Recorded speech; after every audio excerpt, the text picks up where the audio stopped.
Hey guys, this is Fundo on Vanchupagama.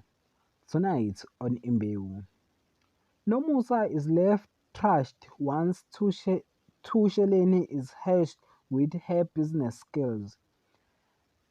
Tusheleni give Nomusa about their business. He tell Nomusa that he got gift at him some and she must not think that he is successful because he used the dark magic. But it seems like Nomusa is disappointed to get the words to Shelin that embarrass her.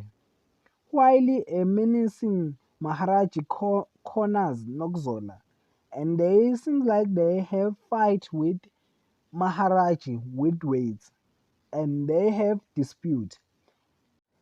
While Nairobi helped Hando get some quality time with Big Sisa.